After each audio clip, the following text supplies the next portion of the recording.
네, 안녕하세요, 여러분. 임예나 선생님이라고 합니다. 익나쌤이라고 불러주시면 되고요. 저희가 이제 첫 수업을 시작함에 앞서서 코로나 때문에 지금 오프라인이 아니라 온라인으로 이렇게 수업을 하게 돼서 아쉬운 마음도 있고, 또 한편으로는 앞으로 이런 식으로 이제 방송을 할 거기 때문에 조금 더 자주 소통했으면 하는 그런 말씀을 드리고 싶어요. 자, 여러분. 오늘은 디자인의 개념에 대해서도 말씀을 드리고, 또 이제 디자이너들, 유명한 디자이너들 몇 명에 대해서도 또 이제 그들의 디자인 철학에 대해서 또 말씀을 드리려고 해요. 디자인이라고 했을 때 어렵게 생각을 하시는 분들이 많은데, 사실 디자인이라는 게 그렇게 어려운 것만은 아니거든요. 저는 디자인이라는 것이 패션 디자인이 될 수도 있고, 인테리어 디자인이 될 수도 있고, 제품 디자인이 될 수도 있지만, 저희가 이제 살아감에 있어서 빠질 수 없는 부분 중에 하나라고 생각을 하기 때문에, 사실은 저희 인생 전반적인 부분에 모든 삶에 녹아있는 것들이 다 이제 디자인이라고 생각을 해요. 일상이 디자인인 거죠. 그 사람의 이미지 메이킹이 디자인이 될 수도 있고, 어떤 브랜드에 대한 이미지를 만들어주는 것도 디자인이 될 수도 있고, 지금 제가 앉아있는 의자라든지 지금 사용하고 있는 마이크라든지 컴퓨터나 마우스, 휴대폰까지도 전부 다 디자인이에요. 그리고 이제는 이제 사용자 디자인이라고 해서 저희가 사용하는 방식 자체도 디자인이 되는 그런 시대가 왔습니다. 조금 더 확대해서 생각을 했을 때는 저희가 평소에 듣는 여러 가지 음악도 디자인의 한 부분이라고 볼 수가 있겠어요. 이제 이런 식으로 디자인은 여러분들과 굉장히 가까운 부분에 이제 있고, 또 그렇게 어려운 게 아니라는 것을 이번 시간 이후를 통해서도 계속해서 제가 알려드릴 거예요. 여러분들은 디자인이 무엇이라고 생각을 하시는지 모르겠는데, 저는 그렇게 생각을 해요. 자, 오늘 첫 수업이기 때문에 그렇게 심도 있게는 안 들어갈 거고요. 쉽게 일단은 디자인의 이름부터 파헤쳐 보도록 하겠습니다.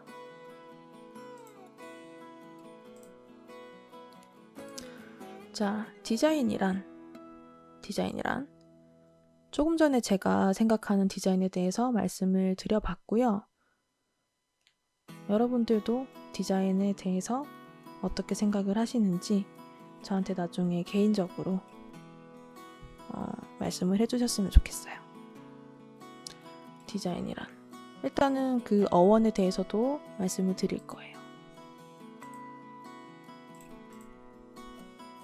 디자인이라는 그 단어 자체에 대한 어원은 계획을 기호로 나타낸다는 것을 뜻하는 라틴어에서 왔어요. 다시 말하면 이 디자인이라는 것이 목적이 있다는 거예요. 여기도 적어 두었지만 디자인은 아름다움과 쓸모가 공존을 해야 됩니다. 저는 사실 디자인 전공자는 아니에요. 디자이너로 계속해서 살아오고 지금도 디자인을 하고 있지만, 사실상은 저는 예술을 했던 사람입니다.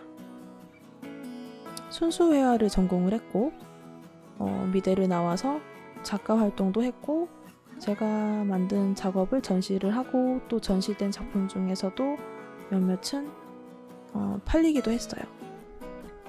화가였던 거죠. 사실 어릴 때는 이제 나는 예술만 하면서 살아야겠다 이렇게 생각을 했지만, 디자인을 시작을 하면서는 그 디자인 자체에 굉장한 흥미를 느껴서 사실상 순수 미술보다는 디자인에 초점을 맞춰서 계속해서 살아오고 있었어요. 물론 디지털 드로잉이라든지 웹툰이라든지 이런 것에 대해서도 저도 이제 좀 전문적으로 하고는 있지만, 그것도 전부 다 디자인의 한 부분이라고 생각을 하는 사람이기 때문에 저는 그렇습니다. 예술과 디자인의 가장 큰 차이점이 여기 적혀 있는데, 아름다움에만 초점을 맞춰서는 사실 디자인을 했다고 볼 수가 없어요. 예를 들어서 여러분들이 어떤 디자인 샵에 가서 정말 마음에 드는 의자를 발견을 했다고 생각을 해볼게요. 그 디자인은 너무너무 마음에 들고 또 특이하고, 여러분들이 정말 막 돈을 주고 하나밖에 없는 디자인이어서 막 사고 싶게 생겼어요. 근데 의자인데 앉을 수가 없는 의자예요. 그럼 여러분들은 어떻게 하시겠어요? 이거 살까요? 안 사죠. 왜냐? 의자는 의자로서의 기능을 해야 되는 거니까요. 그게 첫 번째인 거니까요. 그래서 이제 예쁘게만 해선 될 수 없고 그것은 그냥 예술 작품인 거예요. 물론 디자인도 작품이 될 수 있어요. 하지만 첫 번째로는 목적이 있어야 돼요. 사용할 수 있는 목적. 거기에 부합하는 디자인의 목적이 있어야지만 디자인이 완성이 되는 거죠.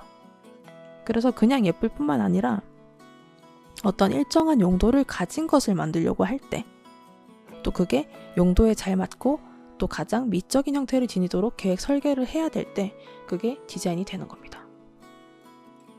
앞으로 계속 이 부분을 강조를 해나갈 거고 이게 디자인의 기본적인 개념 가장 큰 부분이에요. 흔히들 많이 오해를 하세요. 제가 또 순수미술을 했고 작가로서 전시도 하고 이렇게 했기 때문에 구분을 못 하시더라고요. 일반적인 분들은 그림 잘 그리니까 디자인 하시겠네요. 아니면은 디자인 하시니까 그림 잘 그리겠네요. 물론 저는 특별하게도 그림을 잘 그리면서 디자인도 하는 사람이지만 일반적인 디자이너들은 그림과 크게 관련이 없으세요. 진짜로. 패션 디자이너든 뭐 인테리어 디자이너든 일반 시각 디자이너든 간에 그림하고 상관없고 예술이랑 크게 관련이 없습니다. 물론 미적인 부분의 감각이 뛰어나다는 거는 동일하겠지만 목적이 완전 다르고 길이 완전 달라요.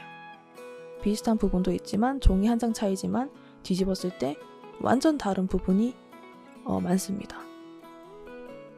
아트와 디자인은 비슷하지만 다르다는 것을 일단 첫 시간에 제가 여러분들한테 이렇게 말씀을 드리고 싶어요.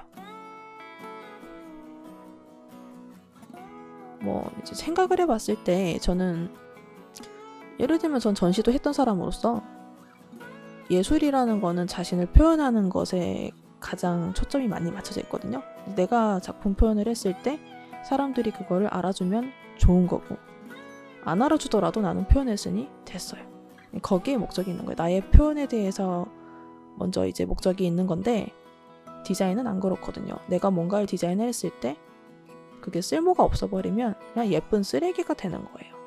또 디자인이라는 거는 어떻게 보면은 여러 단계를 거쳐서 만들어진 결과물을 거래를 하는 그런 이제 경제적인 부분이 분명히 존재를 하거든요. 파는 거죠.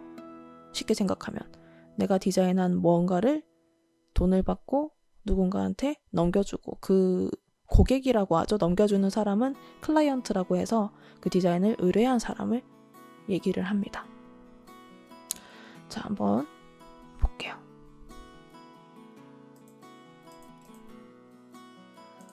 자, 디자인의 조건에 이런 것들이 존재를 해요.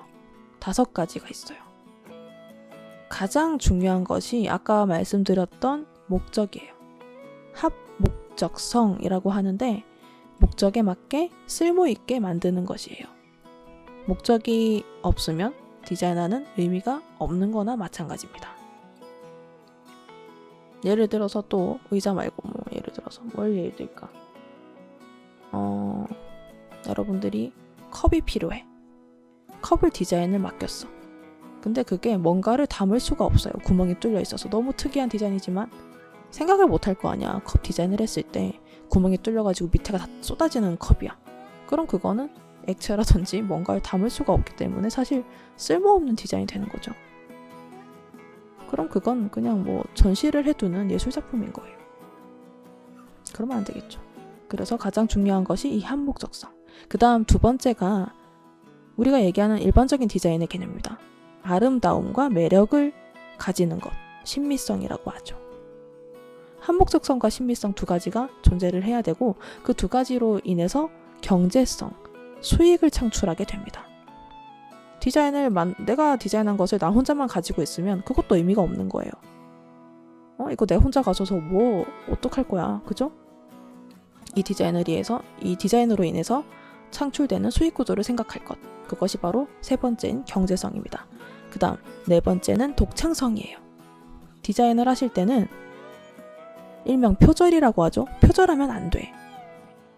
나만의 디자인을 만들 것.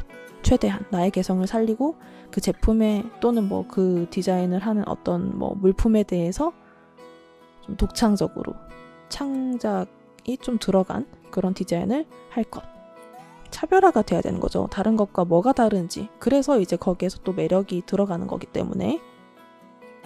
그리고 이 네 가지가 질서 있게 조화를 이루는 것이 바로 질서성입니다. 한목적성과 신미성, 경제성, 그 다음에 독창성. 얘네들이 얼마나 잘 조화를 이루는지. 그것이 바로 5번째인 질서성이에요. 좋은 디자인의 조건은 이 5가지가 들어가야 됩니다.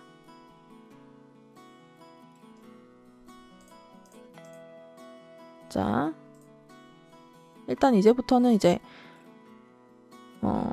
유명한 디자이너들에 대해서 좀 설명을 드릴 거예요.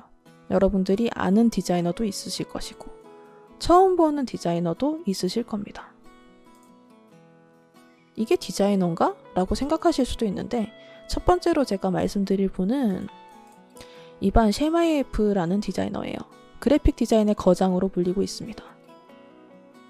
이분과 또 제가 이제 뒤에 설명을 드리겠지만 코코 샤넬이라는 디자이너가 제가 너무너무 좋아하는, 제가 생각하는 디자인 철학과 너무나 비슷한 생각을 가지신 분들이에요. 그래서 설명을 드리려고 합니다. 자, 이반 셰마예프라는 디자이너는 영국 사람이고요. 그리고 브라운 존 셰마예프 앤 가이스마라는 디자인 스튜디오를 설립해서 이 디자인을 좀 이제 우리가 아는 그런 로고 디자인을 했었어요. 유명한 큰 은행 또 모빌, 내셔널 지오그래픽, 바니스 뉴욕, 록펠러 센터, 아르마니 익스체인지, 한솔재지, 신세계, 뭐 말로 할 수 없을 만큼, 셀 수 없을 만큼 많은 그런 이제 기업들의 아이덴티티를 디자인을 했어요. 아이덴티티라는 거는 자아거든요. 자아성을 어떻게 디자인을 하느냐. 예를 들어서 그런 거죠. 여러분들이 노란색과 갈색이 섞여 있는 색상만 봐도 카카오톡을 생각을 하듯이 어떤 기업의 이미지를 연출해 주는 것. 그게 이제 아이덴티티 디자인이에요. 이 브랜드를 인지할 수 있게 만들어주는 것. 아무튼 그게 어떻게 디자인이라고 생각을 하실 수 있겠지만 이제 디자인의 가장 큰 부분에 해당을 합니다. 우리가 이제 다 알고 있는, 여러분들이 모르시지 않을 거예요. 내셔널 지오그래픽은 여러분들이 한 번쯤은 들어보셨을 거고 또 우리가 알고 있는 그 다큐멘터리 채널로도 유명합니다. 저도 개인적으로 자연 덕후 또 다큐멘터리 덕후로서 이 내셔널 지오그래픽을 굉장히 좋아하는데 이 디자인을 이반 셰마예프가 했다고 하니 대단하죠. 지금 보고 계신 이미지는 셰마예프의 인터뷰 부분인데요. 셰마예프가 아이덴티티 디자인을 하면서 가장 추구하는 첫 번째 가치가 뭔지 여기 적혀 있어요. 아까 제가 디자인의 뭐 조건 5가지 얘기를 드릴 때 경제성에 대해서 말씀을 드렸을 거예요. 디자인을 해서 결국에는 판매를 한다는 것인데 이분이 뭐라고 했냐면 디자이너는 판매를 목적으로 해서는 안 된다. 디자이너의 목표는 판매가 아니다 라는 거예요. 그렇게 치면 어불성설이잖아요. 제가 아까 말씀드렸던 거랑 어떻게 보면 모순인데 포인트는 그거예요. 디자이너는 목적이 디자인에 있어야 돼요. 물론 판매를 위한 목적이 될 수 있겠지만 목적 자체가 판매가 되어서는 안 된다는 겁니다. 왜냐?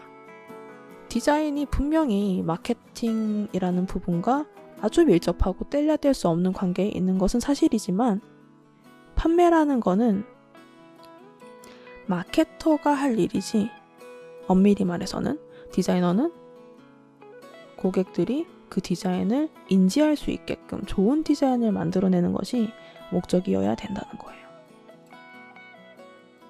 그쵸? 목적 자체가 판매가 되면 장사꾼이 되는 거니까요.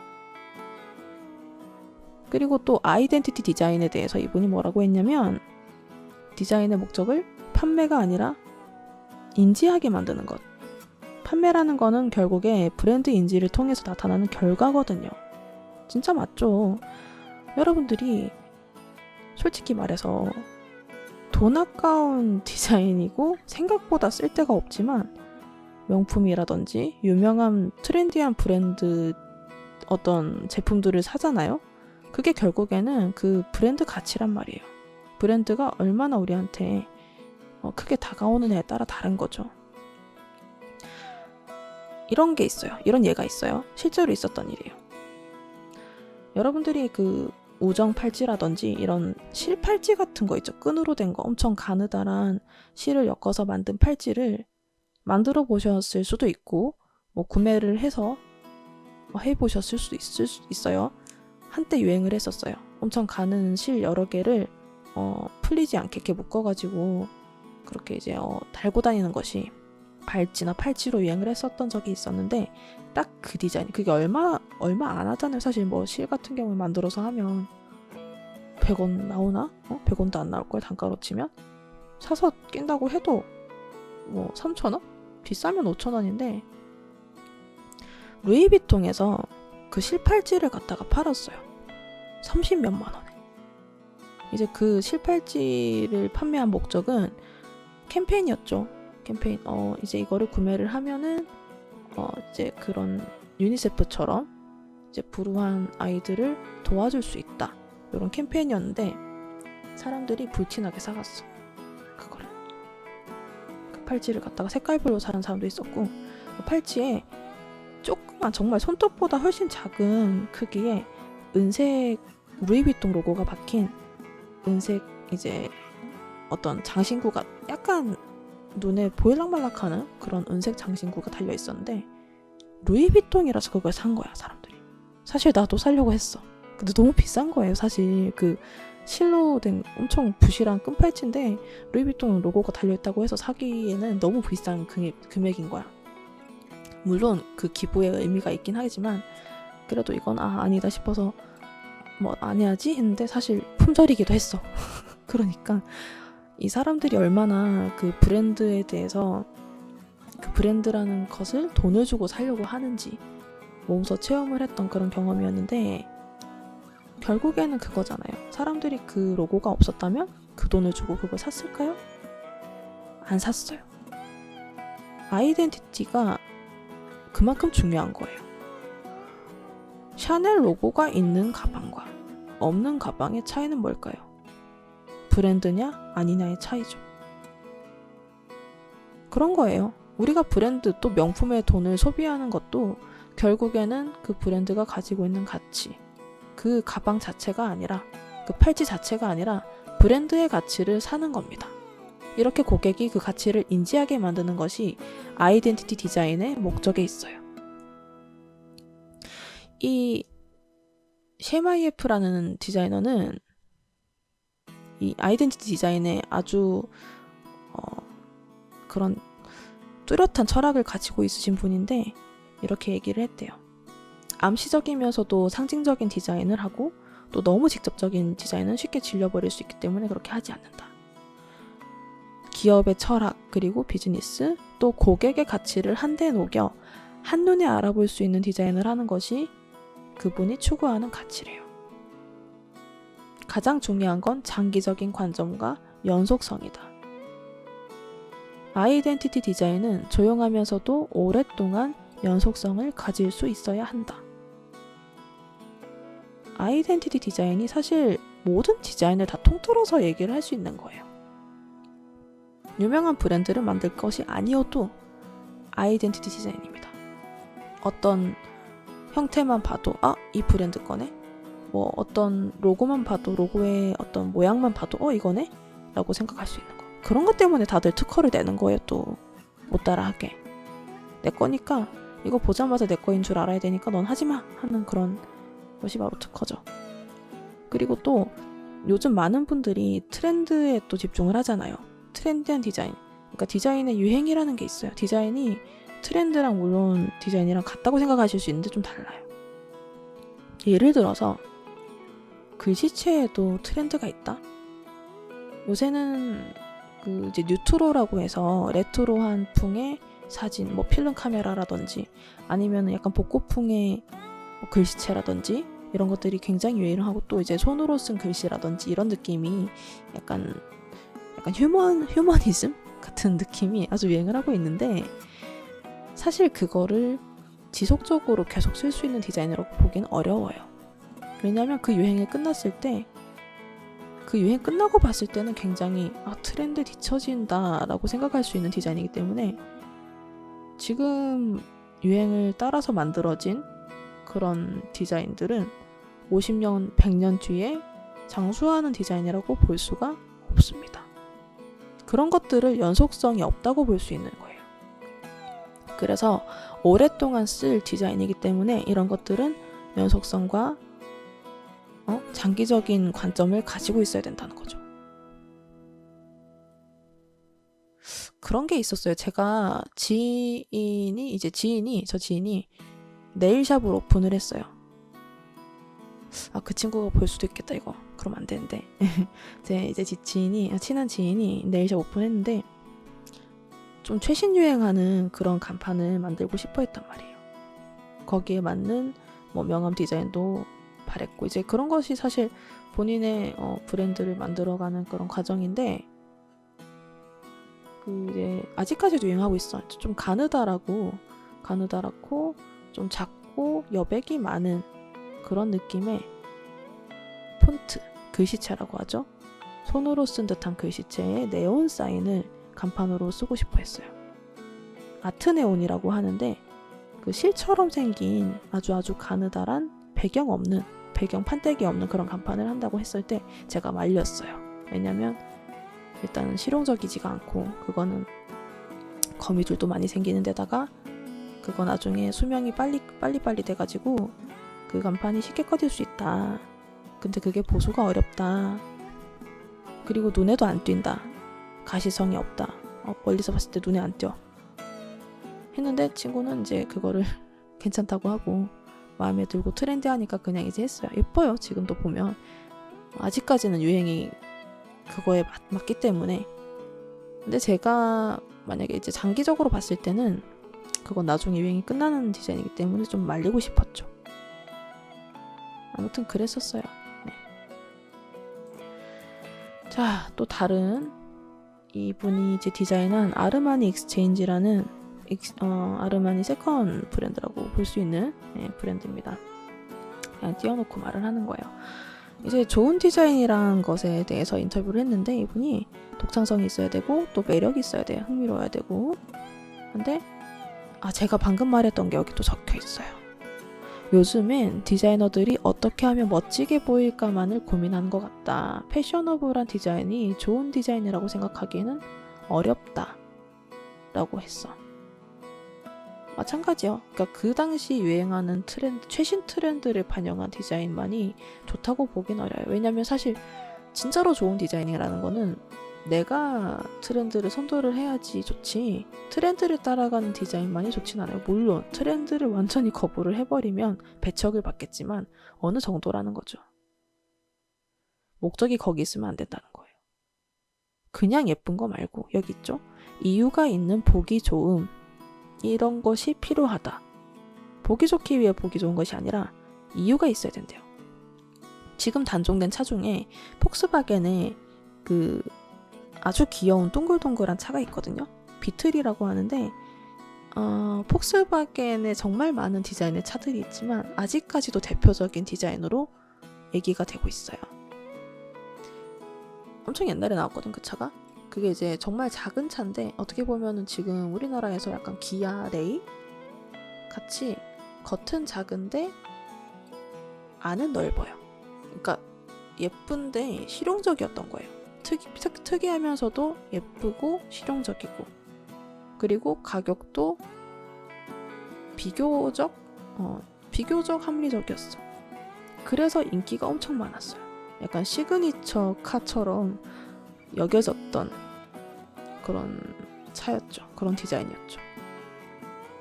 그래서 그게 엄청 장수를 할 수 있는 비결이었죠. 하나의 스타일로 자리를 잡았었어요.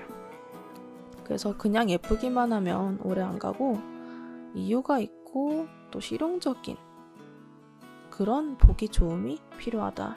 요 얘기를 하고 싶었습니다.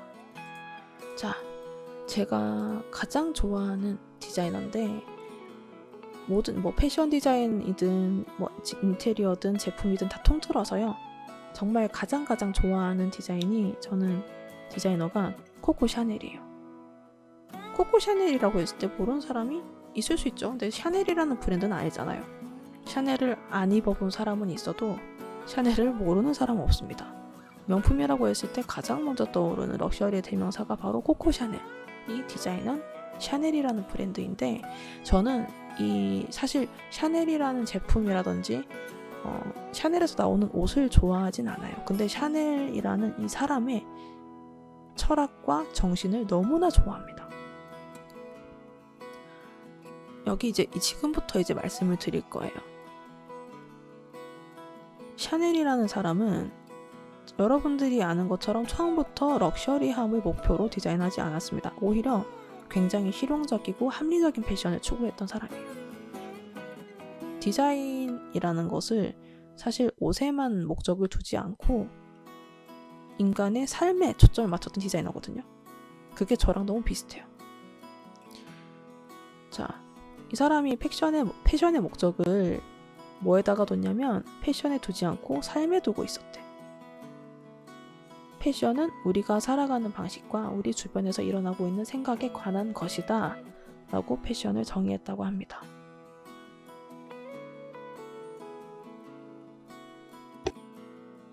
샤넬이 여러분 제일 처음에 시작했던 패션 장사가 모자 가게였다고 합니다. 여러분들이 처음부터 패션 배우실 때 사실 샤넬에 대해서 잘 모르시는 분들도 많았을 거예요. 샤넬이 처음부터 토탈 패션을 했던 게 아니라 모자로부터 출발을 해서 지금처럼 확장을 하게 된 건데 시대를 잘 탄 것도 있어요. 사실 이런 패션 철학이라든지 이런 것도 있지만 타고난 감각도 있겠지만 샤넬이 그 패션 디자인을 했을 때 그때가 엄청 옛날이죠. 거의 100년? 100년 정도 됐네요. 거의. 예. 2차 세계대전이 일어났을 그 무렵, 그 전과 후로 나뉘었을 때 여자들의 패션이 엄청나게 바뀌었다고 해요.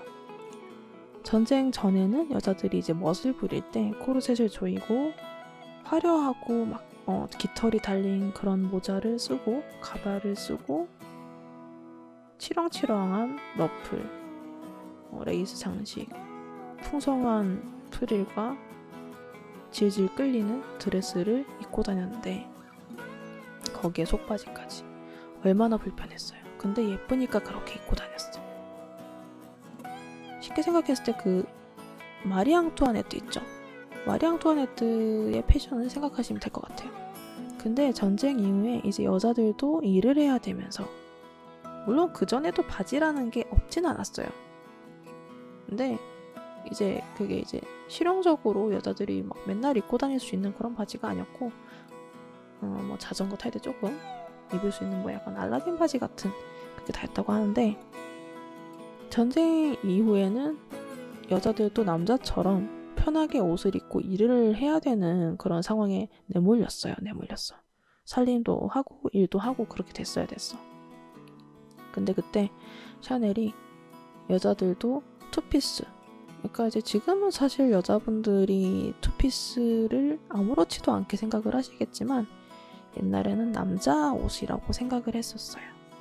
그래서 여자들도 투피스, 또 바지, 그리고 남자 중절모 같은 모자를 쓸 수 있게끔 디자인을 한 사람이 바로 이 코코 샤넬입니다. 처음에는 약간 욕을 먹었는데요. 그 전쟁 이후에는 엄청나게 환대를 받고 또 유명해졌다고 하네요. 그리고 그 시대 자체를 굉장히 반영을 잘 했기 때문에 성공을 했다고 볼 수가 있어요. 실용적인 패션이 아니라 예쁜 패션만을 계속 추구를 했다면 과연 패션 업계에서 이 샤넬이 지금까지 살아남을 수 있었을까는 의문으로 남게 되겠죠. 가치관이 중요한 거예요. 패션이든 뭐든 간에 디자인을 할 때 가장 중요한 것은 그 디자인이 가지고 있는 관점과 철학입니다. 샤넬이 성공할 수 있었던 거는 패션의 목적을 삶에 두고 있었기 때문이에요. 그리고 기본에 충실했기 때문에. 스타일은 순간이고 정신은 영원하다는 샤넬의 성견지명이 있었기 때문입니다. 샤넬 스타일의 특징은 크게 검정색, 남성 패션의 응용, 액세서리의 적극적인 사용, 그리고 토탈 패션의 추구 이렇게 있어요. 지금부터 조금 더 살펴볼게요. 여러분들은 어떤 색상을 가장 좋아하십니까? 저는 블랙 성애자거든요. 진짜로 옷장이 다 까매요. 양말부터 겉옷, 속옷까지 전부 다 검정색이고 제가 착용하고 다니는 뭐 가방이나 뭐 기타 등등의 그런 패션 소품도 전부 다 검정색입니다. 그래서 사실 옷을 물론 맨날 바꿔 입음에도 불구하고 보는 사람들은 옷을 왜 똑같이만 입고 다니지? 라고 착각할 정도로 전 다 검은색이에요. 텍스처만 조금씩 다르고. 옛날부터 그랬어요. 어릴 때부터. 그게 잘 어울리기도 하고 제가 좋아하기도 하고 또 편하잖아요. 뭐 때가 잘 타지도 않고 관리하기도 편하고 세련됐고 또 전 미니멀한 걸 되게 좋아하기 때문에 그런 심플함이 좋아서 단순한 게 좋아서 그렇습니다. 자, 샤넬의 대표 컬러가 검정색이죠. 블랙 앤 화이트 또 뭐 이제 블랙 미니 드레스라는 그런 말도 있었어요. 샤넬을 대표하는 이 주조색이 검정색인 브랜드가 샤넬인데 그 옛날의 검정색은 그렇게 기분 좋은 색상이 아니었다고 합니다. 1926년이면 여자가 검정색 옷을 입는다. 그러면 장례식장 때거든요. 그러니까 상복이에요, 상복. 상복 색상을 메인 컬러로 지정을 한 거예요. 패션 업계에서. 되게 충격적인 거죠. 엄청난, 이거는 뭐 이제 센세이션, 뭐 레볼루션이 아니라 그냥 미친 짓이었어요. 욕을 할 수도 없는 정도로 엄청나게 충격적인 그런 색상 채택이었던 거죠. 지금으로 쳤을 때는 재수없는 색인 거예요. 상복 색상을, 그 죽음을 상징하는 색상을 갖다가 왜 메인 컬러로 이 여자가 채택을 했냐면 그냥 검정색이 좋아서 한 게 아니야. 검정색을 좋아할 수가 없는 시절이었어, 사실 그때는. 악마, 죽음 이런 것들이 다 저 검정색에 들어있었던 시절인데 왜 그랬냐면 샤넬이 수도원 생활을 오랫동안 했대요. 수도원에서는 무채색의 옷을 입거든요. 수녀복 생각하시면 돼요. 수녀복이나 뭐 이제 그 수도원에서 애들이 입는 그런 뭐 교복 같은 거 흰색과 검정색 뿐이야. 우리도 지금 뭐 저기 수녀원이라든지 절이라든지 이제 사찰 같은 데 보면 수도원은 대부분 이제 채도가 아예 없는 옷들을 입잖아요. 그것도 똑같아요. 그래서 이제 이 수도원 생활을 하면서 이 샤넬이 검정색의 실용적인 면을 깨달은 거예요. 그 기능성을 깨달은 거예요. 기능적인 부분과 또 조형적으로 봤을 때도 여러 가지 색상이 다 섞여 있다고 볼 수가 있는 컬러가 바로 검정색인데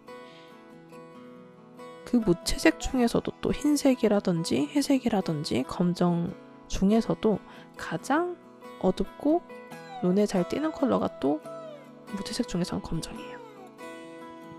한편으로는 무채색이기 때문에 채도가 있는 애들에 비해서는 뒤로 좀 한 걸음 물러나 보이는 색이기도 하고 그래서 다른 색상과 잘 어울리기도 하고요. 좀 돋보이기도 하고 그런 여러 가지 그 검정색이 가지고 있는 블랙의 가능성을 꿰뚫어보게 된 거야. 자기가 직접 체험을 한 거죠.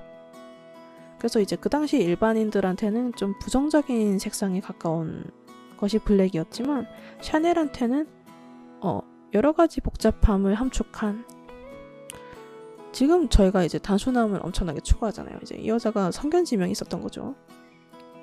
단순성을 지향했던 20세기 조형 정신을 가장 잘 반영을 하는 그런 색이었던 거예요.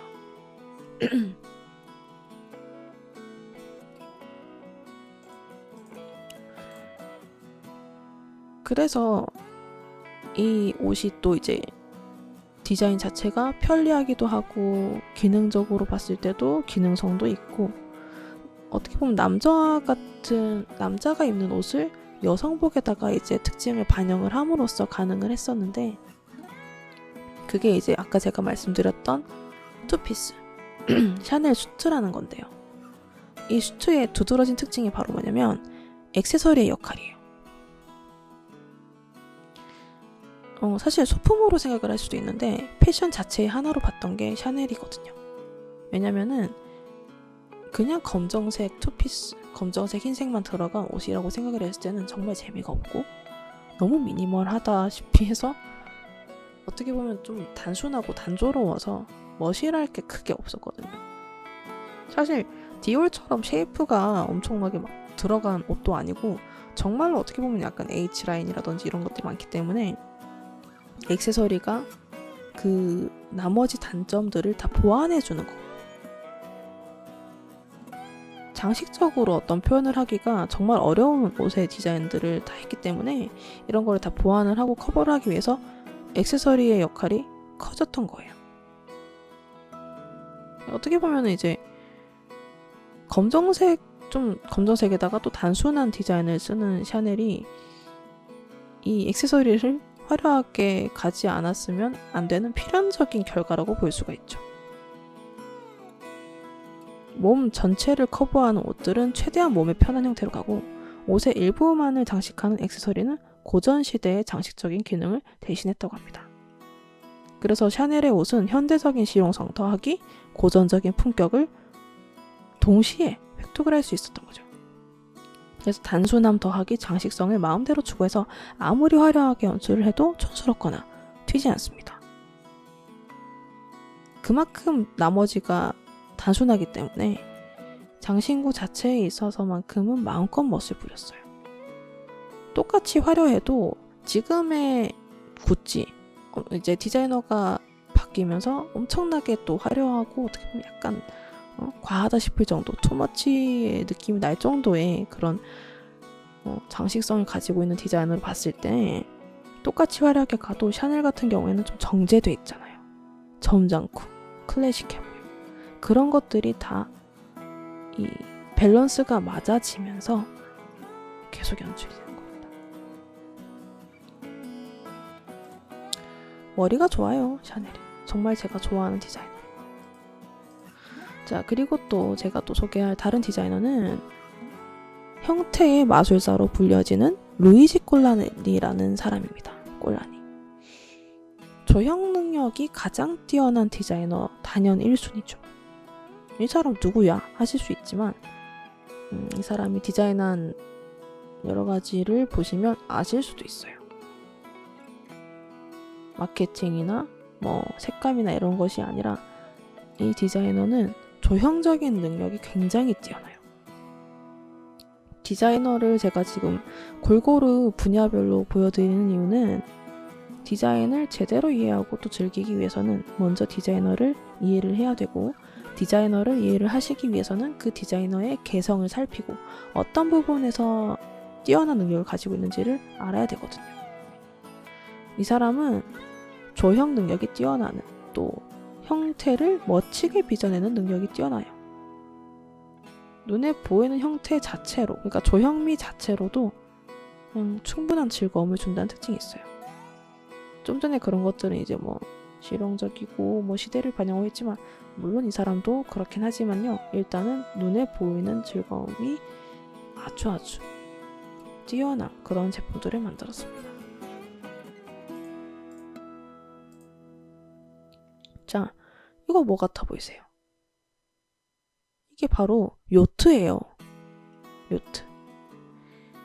한 40년 전에 디자인된 건데, 40년 전이면 사실 저도 세상에 없을 때거든요. 그 당시에 이런 디자인의 요트를 디자인을 했다고 봤을 때 정말 천재라고 밖에는 볼 수가 없어요. 이게 요트, 우리가 생각하는 요트는 일단은 위가 넓고 사람들이 막 갑판에 앉을 수 있고 밑에는 좁고 이렇게, 이제 물론 그것도 나뭇잎이라던가 물고기 자체가 가지고 있는 유선형에서 디자인을 땄지만 이 사람은 더더욱 자연에서부터 영감을 얻어서 디자인을 하기로 유명한 디자이너입니다. 이게 이 요트가 특징이 뭐냐면 고래 아시죠? 고래가 가지고 있는 유체역학적인 그 몸체에서 디자인을 따서 그걸 응용을 해서 이렇게 만들었다고 해요.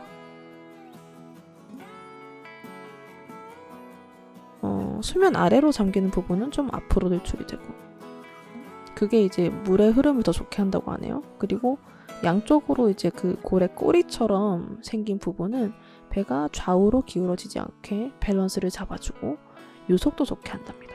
그리고 위에 보시면 돛대가 좀 특이해요. 일반적인 돛대는 이렇게 휘지 않았는데 돛대가 휘어 있습니다. 공기의 흐름을 잘 이용하도록 고려한 거라고 하네요.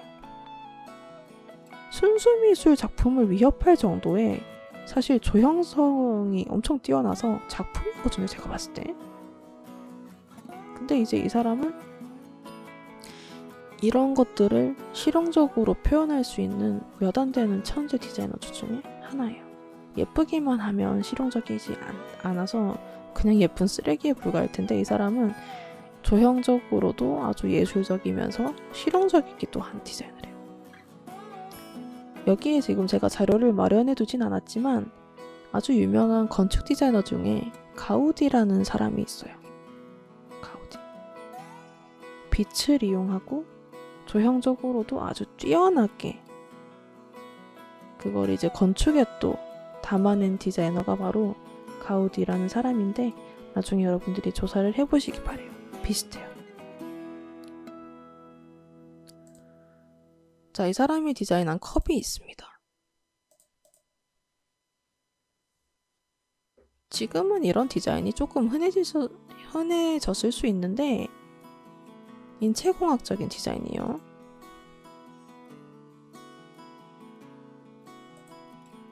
이 약간 구불렁하게 생기고 우리가 아는 컵은 뭐 예를 들면 이제 맥주잔이거든요. 이거 맥주 500잔을 예를 들면은 여러분들 술 마실 연령이 안 되려나? 아무튼 네, 맥주잔으로 이제 얘기를 드리면 손잡이가 있고 컵은 똑바로 서 있어야 되잖아요. 그죠? 근데 이거는 손잡이가 없어. 그리고 잔이 눌려져 있어요. 자세히 보시면 저기 이제 좀 쑥 들어간 부분 있죠. 저기에 손바닥을 살짝 감싸고 있어요. 감쌀 수가 있어요. 저기 엄지 부분을 살짝 대고 손을 살짝 감싸지면 그 자체로 이제 작품이 되는 거죠. 잔이 가지고 있는 그런 역할이 있는데 사람이 이거를 잡고 마실 때를 생각을 해서 만든 거예요. 사용자 디자인이랑 비슷해요. 그래서 이제 루이지 꼴라니의 디자인에서의 인체공학은 인간의 신체만을 고려한 게 아니라 이 사람의 마음까지도 담아내는 디자인이라고들 합니다. 그래서 유명한 거죠. 지금 봐도 전혀 촌스럽지 않은 디자인이에요. 특이하기도 하고 실용적이기도 하고 근데 개인적으로는 설거지할 땐 좀 불편할 수 있겠다 생각은 드네요. 네. 자, 지금 보이는 요거는 트럭입니다. 트럭. 이런 트럭 보셨어요? 외계인을 싣고 다닐 것처럼 생겼는데 저 트럭 역시 루이지 꼴라니가 자연에서부터 영감을 받아서 특징이 있어요. 이 사람이 디자인하는 것들 대부분 다 곡선을 사용해요. 자연에서 곡선을 따오는 디자이너죠. 그리고 여담이지만 가우디도 그렇고 이 사람도 그렇지만 디자인을 또 이제 이렇게 저희가 만질 수 있게 이제 물리적으로 디자인을 할 때 제품 디자인 같은 걸 할 때 저렇게 곡선으로 곡면이 들어간 디자인을 하는 거 정말 굉장히 어렵거든요. 왜냐면 부품이라는 것도 들어가야 되고 열렸다 닫히는 것도 있어야 되고 그럴 때마다 그 벌어지는 차이라든지 이런 것도 계산을 해야 되기 때문에 보통 일이 아니에요. 그냥 저걸 우리가 그림으로 그렸을 때 디자인 다 했다 할 수 있지만 실제로는 저기 사람도 타야 되고 내렸다가 탔다가 해야 되고 물건도 실어야 되고 굴러가기도 해야 되고 그렇잖아요. 엔진도 넣어야 되고 보통 일이 아니라는 거죠. 특이할 뿐만 아니라 엄청난 계산이 들어간 작품이라고 볼 수가 있겠습니다.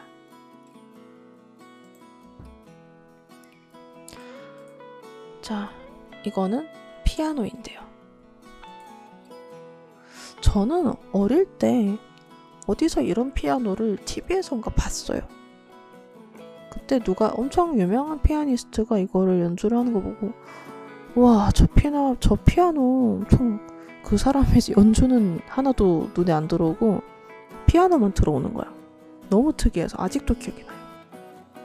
이 루이지 콜라니의 디자인에서 착안한 디자인을 했겠죠. 이 사람의 작품이 아니었더라도 아무튼 간에 엄청나게 제 뇌리에 깊이 박혀 있어서 아직도 기억이 나는데 이 피아노도 마찬가지예요. 지금 여기 이제 사람이 앉을 수 있는 부분과 또 페달 그리고 이제 위쪽에 악보를 넣을 수 있는 부분과 아래쪽에 투명한 이 지지대까지 너무 아름다워. 실용적이기도 하고 물론 비싸겠지만 대단하다고밖에 생각이 안 듭니다. 제가 좋아하는 디자이너 중에 디자이너라고 보일 순 없죠. 네, 스티브 잡스라는 사람 여러분들 다 아시죠? 애플의 창시자 스티브 잡스인데 그분이 추구하는 정신이랑 제가 추구하는 그런 철학이랑 너무 비슷해서 좋아요. 샤넬도 그렇지만요. 홈버튼 하나에 다 닿는 거예요. 이 특징은 삶을 녹아낸다는 거에 있어요. 단순하게. 여러분들도 디자인에 대해서 사실 내가 생각했던 디자인이 이런 수업이었나 라고 생각을 하실 수 있겠지만 디자인은 삶에 다 녹아있어요. 그냥 일상생활 자체가 다 디자인이 될 수 있고 예쁜 것만이 또 디자인은 아니에요. 우리가 뭔가를 사용하는 그 행위 자체도 디자인이 될 수 있어요. 그래서 탄생한 게 지금 오늘날에는 UI 디자인이라고 하고 UX 디자인이라고도 하는 것들도 나왔는데 사용자 경험 디자인이라고 하죠. 그러니까 고객이 뭔가를 사용할 때 완성이 되는 디자인이죠. 여러분들이 휴대폰에 음성 인식을 하는 것도 그 사용자 경험 디자인에 해당을 하고요. 반응형 웹 디자인도 사용자 경험 디자인에 해당을 해요. 그러니까 디자인의 영역은 정말 엄청나게 방대해요. 너무너무 넓어요. 제한할 수가 없어요. 앞으로도 다 늘어날 거고 기대가 됩니다. 그래서 여러분들이 사실 패션에 관심이 많고 그림 그리는 거에만 관심이 많고 보다 영역에 대해서 조금 더 확대를 해서 공부를 하셨으면 좋겠어요. 그러면은 어디로든 뻗어나갈 수 있고 하니까 그런 것들이 또 감각을 키우는 첫 번째 길이 아닐까 싶습니다.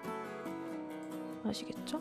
자, 오늘 수업은 여기까지 할 거고 다들 코로나 조심하시고 다음 시간에 이제 컬러에 대해서 좀 설명을 드릴 거예요. 다음 시간에는.